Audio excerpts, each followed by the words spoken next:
My Criterion flash sale haul just came in. I just pulled it out of the box. I'm really excited to share with you the titles I picked up here in the flash sale from October. People have been telling me a lot about Lost Highway here at Cody in the Cinema. We haven't met before, have we? A mesmerizing meditation on the mysterious nature of identity, a David Lynch film with Patricia Arquette and Bill Pullman. Already sounds terrific. I have really been partial to his cinema in the last few months. This has been on my mind to see for a long while. If you have thoughts on The Lost Highway, let me know. And most of these are blind buys, including this here, The Flight of the Phoenix, which has James Stewart and Richard Attenborough, Peter Finch, some good actors in here. Ernest Borgnine's in here. A down airplane is a motley group of men's only protection from desert sun. Psychologically charged disaster epic. This is a big classic. Who directed this? I don't remember who drew. George Kennedy's in it. Robert Aldrich. Okay. Well, I don't know a whole lot about The Flight of the Phoenix, other than that it's been on my radar here for a little bit, as has All That Heaven Allows, a film by Douglas Sirk. A beautiful indictment of the 1950s, following the blossoming love between a well-off widow and her handsome and earthly younger gardener, Rock Hudson. And I've been told this is good. This will be my first Douglas Sirk, so we'll see. I don't think I've seen any of his films. I like the cover there, nice autumn colors. But for my Noirvember, one thing I definitely wanted to get a copy of was This Night in the City. Not the biggest, not the smallest fan of the cover art. I'm just kind of medium on it, but it's about a two-bit hustler, and there's a lucrative plan with a famous wrestler, and underworld alliances, graft, and pummeled flesh. I really like this setup with Rob Ryan, so I'm hoping that this will be good. Film noir with Gene Tierney as well, so I'm looking forward to Night in the City. It's something that I was just kind of looking through stuff on the website that I hadn't ever heard of, and I was like, Night in the City sounds pretty good. But I'll tell you a director I have heard of that I love a lot, and that's Jean-Luc Godard. And I had to have a copy of Band of Outsiders. 4 years after Breathless, the gangster film is reimagined even more radically.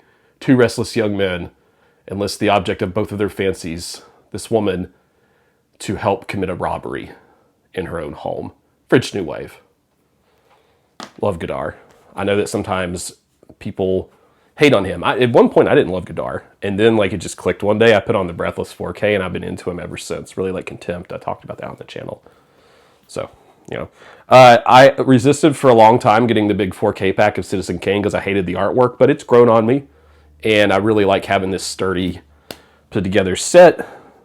In his dazzling debut as a 25-year-old writer, producer, director, star, and he really revolutionized cinema with this, playing William Randolph Hearst.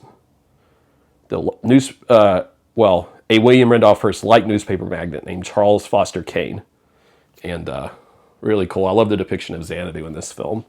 All right, a film I've seen pieces of, because I've seen Citizen Kane, but I haven't seen all of Chimes at Midnight. And I finally wanted to sit down and just go through this a time or two. This is like, who's that? Yeah, Orson Welles again. But he's Falstaff. And whenever I had a Shakespeare class in college, and I remember we read Falstaff lines, we would play Falstaff. We stole a pillow and just made ourselves Falstaff. It was cool. So I'm looking forward to this. I remember watching this and thinking that decidedly the best part was just Orson Welles, but I don't know. I'll have to see this time how I feel. Another blind buy. I love David Cronenberg, so I decided to pick up Naked Lunch, which is a hallucinatory, thought-unfilmable novel. And Peter Weller is plunging into a nightmare interzone netherworld of sinister cabals and giant talking bugs. I have no idea if this is Kafka-esque or not. I don't know. I just know that I kind of want to work my way through most of the David Cronenberg films, because they're usually pretty good. Branded to Kill. I've heard about this Japanese New Wave film.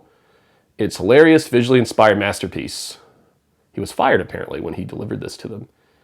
It is a story of an assassin with a fetish for sniffing steamed rice and he botches a job and ends up a target himself. Well, that sounds cool. I mean, I just want to put that right on. And my last one, because it's a pretty big haul for me this time, but I didn't even realize this when I bought it, but apparently with the Ernest Hemingway's The Killers, you get both, like a 1946 and a 1964 version. It's a short story that was adapted once in the 40s, kind of a film noir that launched Burt Lancaster and Ava Gardner and Don Siegel. Wait. In the 60s, Don Siegel was in I think, was in a 60s version. Now, the 60s version sounds really cool because it has Lee Marvin, Angie Dickinson, and John Cassavetes. It was supposed to be apparently put on television, but it was too much. So it was released theatrically. The first is poetic and shadowy. The second, direct and harsh as daylight. But they're both apparently like supposed to be classics. The first one's black and white. The second one's color. These are, for the most part, these are films I don't know a lot about. So, The Killers, Branded to Kill, David Cronenberg's Naked Lunch, Chimes at Midnight, seems sweet. Citizen Kane with this giant K here. Kind of looks like a Kellogg's box, just kidding. Band of Outsiders. Actually might be as excited about this as anything. I really love Godard. Night in the City. All That Heaven Allows, which I think is my first Douglas Sirk film. The Flight of the Phoenix, sounds fun. And Lost Highway. Actually, this is what I'm most excited about because lately these David Lynch films have really been clicking with me. So I love this little group of films I just got. Been getting quite a bit of Criterion lately. It's kind of a pain in the wallet, you know. But anyway, tell me what you think about some of these films, especially, like I said, I don't know very much about most of these. And tell me what you've been picking up in your flash sale or your Barnes & Noble sale. After this, I may not do much with the Barnes & Noble sale here in a month. But anyway, click that thumbs up button for me if you could, and subscribe to Cody in the Cinema.